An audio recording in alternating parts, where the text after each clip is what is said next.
Hello everyone, my name is Oksana Komarenko and today's video presentation is about English language learners with special needs and the role of music in their education.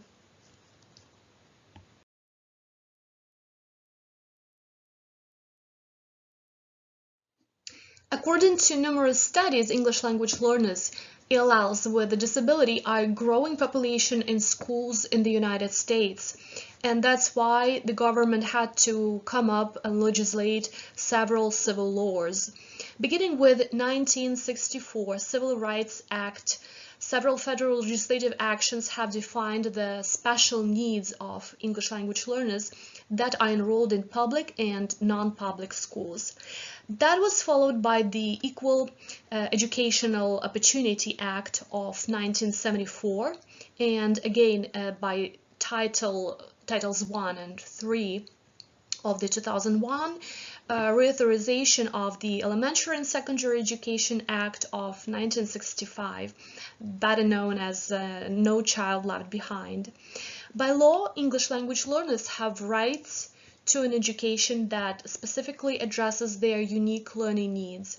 In 2014, 1.2 million or 11% of students aged between 6 and 21 who were identified as English language learners were also identified as having one of 13 federal categories of disabilities. This identification rate is comparable to 13% of the total number of public education students identified with disabilities the same year.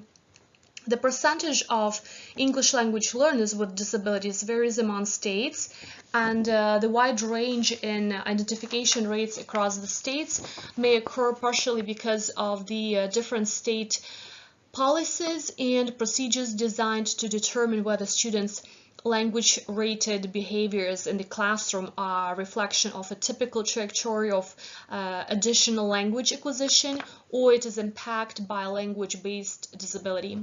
This information was gathered from IDEA Data Center given in 2019. Categories of English language learners with disabilities may vary significantly among students, and this category of students is very unique and challenging. Among factors determining their English proficiency are their previous experience, the time they have spent in the country, their actual level of English proficiency, the other languages that they speak, and the most important, the type of primary disability that they have. The majority of English language learners speak or are exposed at home to Spanish. However, around 400 different languages around this group are represented in English language population across the country. Common language groups of English language learners with disability most likely reflect the common languages spoken by English language learners overall. According to the United States Department of Education, an English language learner is any student whose native language is other than English and whose English language proficiency is considered limited. The Bilingual Education Act defines an English language learner or limited English proficient LEP student as one that fits one of the following criteria. As a person not born in the United States and whose native language is not English, as of American Indian or Alaskan heritage and from an environment where the dominant language is not English, as a migratory person whose native language is not English, as a person who has difficulty speaking, reading, writing, or understanding English, which denies him or her the opportunity to learn effectively in the classes where instruction is given in English. English language learner students experience culture shock and social emotional stress ignited by the complicated relationship of external factors. This often results in the overrepresentation of English language learner students in special education programs. That suggests that educators struggle to distinguish students who truly have learning disabilities from students who are failing for other reasons, such as limited English. A part of the mistreatment of the English language learner population is the misidentification of the English language learners with learning disabilities. Despite the type of disproportionality, the misidentification of English language learners is wrong and harmful, and several negative outcomes follow misidentification of English language learners, those having a learning disability. This includes inappropriate learning services that are directed more specifically toward a learning disability rather than the actual language acquisition process, or even a complete exemption from the general education classroom and being placed into a classroom or program for students with special needs. In any case, the incorrect label of learning disability has the potential to stigmatize the student further. Usually, a multi-step process is required to identify students as English language learners. It includes a home language questionnaire parents complete when their child is enrolled in school. I personally did it for my daughter. So when parents report that another language is spoken in their home, students are then given an English language proficiency screening test to determine whether or not they are eligible for English as a second language, ESL, or bilingual education. Parents consent for language screening, but it's not really required. And parents have rights to refuse English language learning services anyways. Variations in the special education or English language learning identification process may result in different groups of students being included in the group of English language learners with disabilities in different places. The wide variety in the relationship between a student's disability and a second language proficiency creates a unique assessment and learning needs for individual students. Therefore, in order to have valid and reliable accountability data for school improvement, the interconnectedness of disability and language development when assessing children should be considered. Identification of English language learners. Other special needs could be a complex process, and some conditions such as ADHD or some physical disabilities, they're not really learning disabilities, but they can interfere with learning and they have to be diagnosed by a doctor or other outside specialists. Therefore, it is imperative to determine whether the child has one or more disabilities that are listed among the 13 disability categories in IDEA. One of those categories is specific learning disability, SLD, and it applies to many children, many kids with learning and thinking differences. English language learners are usually disproportionately presented among this category. Therefore, world-class instructional design and assessment, shortly WIDA, recommends focusing on how language and literacy data is gathered and examined for auditory processing, dyslexia, and dysgraphia by how English language learners use language in context for communication, especially with complex grade-appropriate texts and activities. And here I prepared a table with characteristics of isolated components of language versus language development performance during meaningful activities. And I have three categories: auditory processing disorder, dyslexia, and dysgraphia. This is the table was taken from the WIDA site, made in May 2017. WIDA provides accommodations and targeted support for students with documented disabilities, and they create lots of different assessments for testing English language proficiency, including students with disabilities.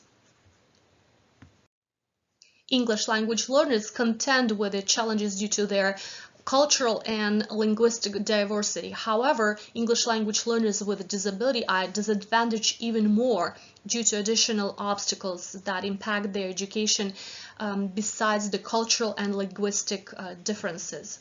Among them are not only identification and assessment, but teachers' readiness and professional development.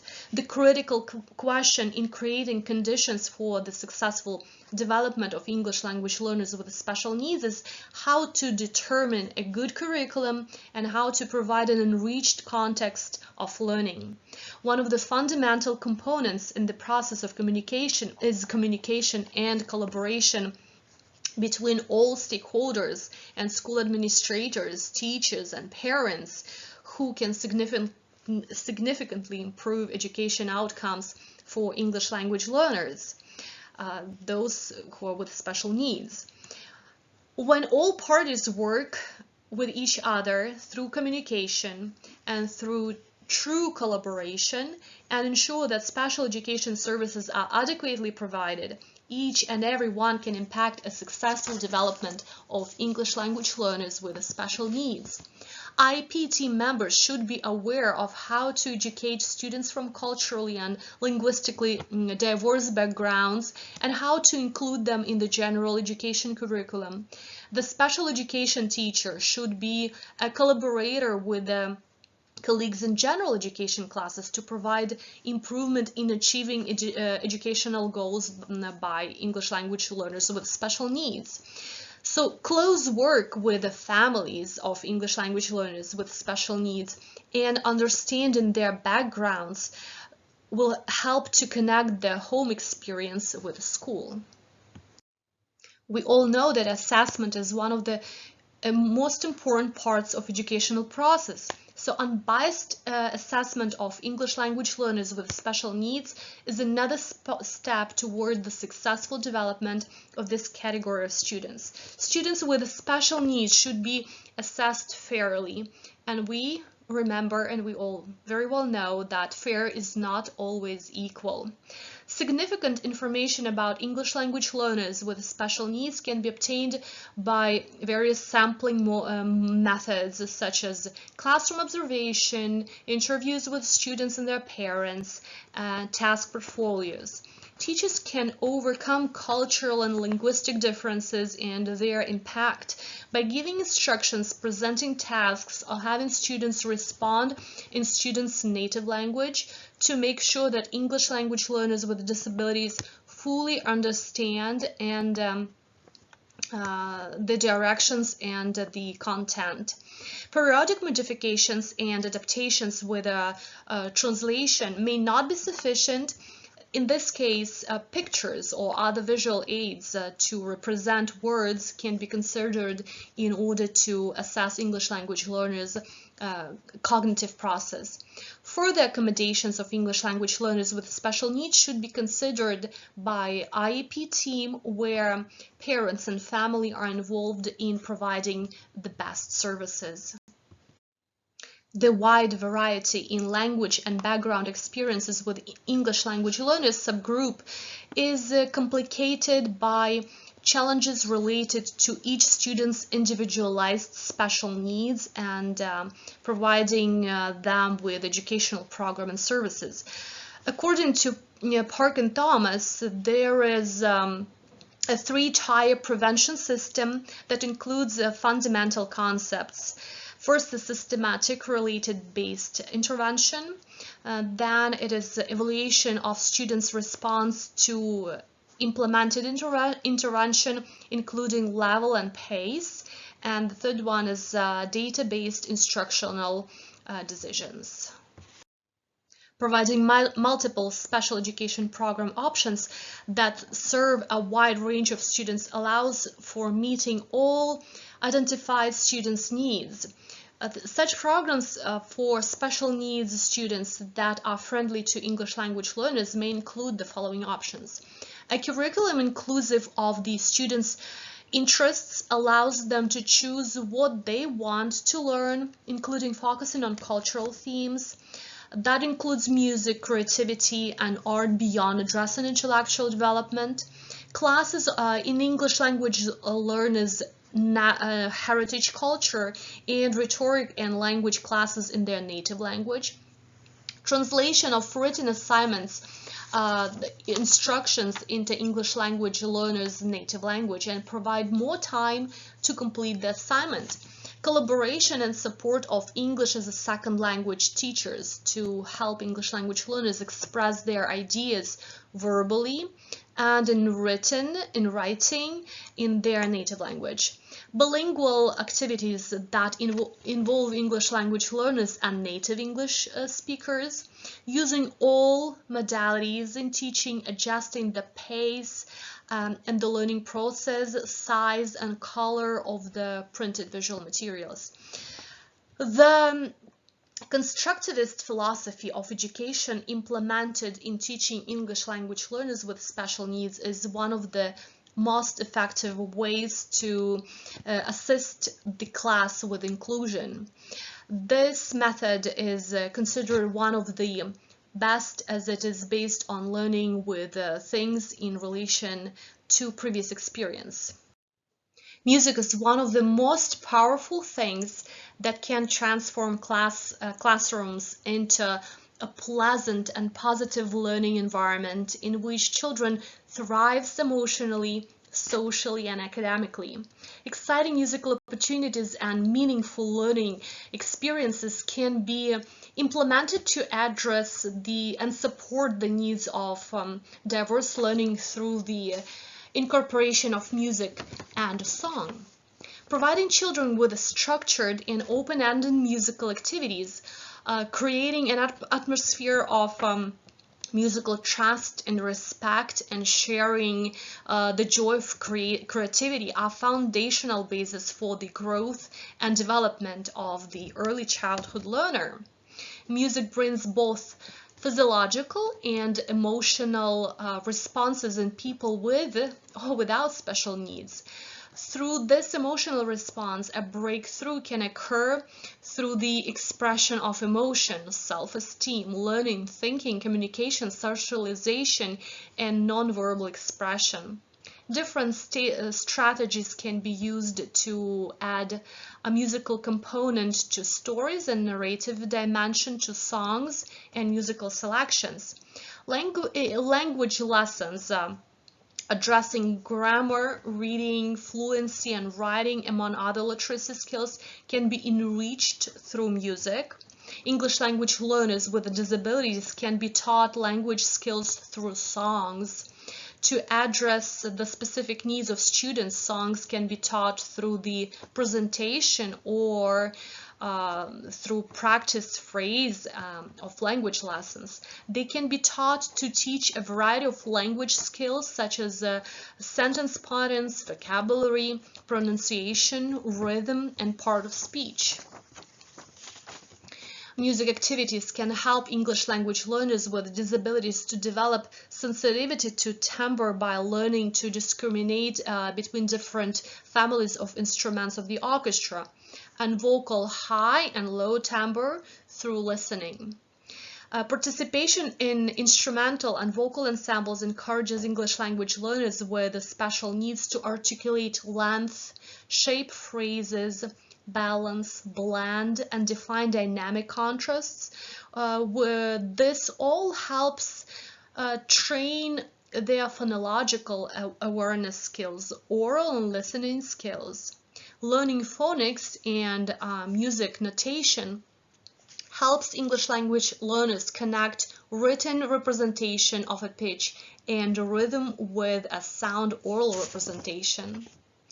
Comprehension in music and reading English involves understanding, remembering, and communicating with others about what is read or performed.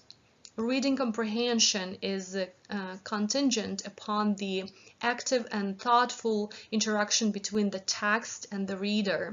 The reader systematically uses a set of steps to make meaning of the text. Musicians utilize comprehension skills to develop a deeper understanding of music lyrics, concepts, and elements of musical selection.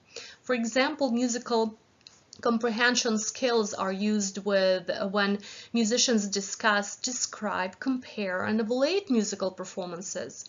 A fascinating way for English language learners with special needs to enjoy music is to make it. After exploring various instruments from other countries and reading and listening to stories about other cultures, students can create their own music. Motivation and creative thinking can evolve when students are given opportunity to create. Children can compare and contrast sounds or even generate innovative patterns or rhythms. Integrating music into children's everyday activities promotes literacy development, particularly with English language learners. Music educators should remember adaptations and modifications to accommodate the unique needs of students with disabilities by communicating with their parents, special educators, familiarizing themselves with the student's IEP or 504 plan, and of course attending meetings. Music is a natural way for students to experience rich language in a pleasing way. Whether children listen to the music of the rain, popular children's song, or make their own musical compositions, essential skills like reading, writing, listening, and speaking are developed. In early childhood classroom, a musically literacy-rich environment will generate interest, encourage creativity, and set the stage for a positive learning environment. Plato once said, "Music is a moral law.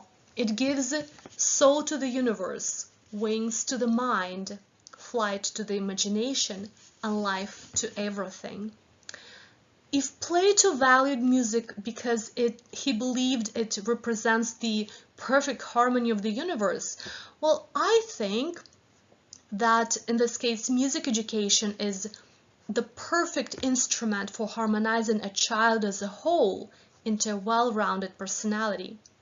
This is one of the reasons why I think my purpose in this life is to be a guide to others in our world of music. I hope you enjoyed my presentation. Thank you very much.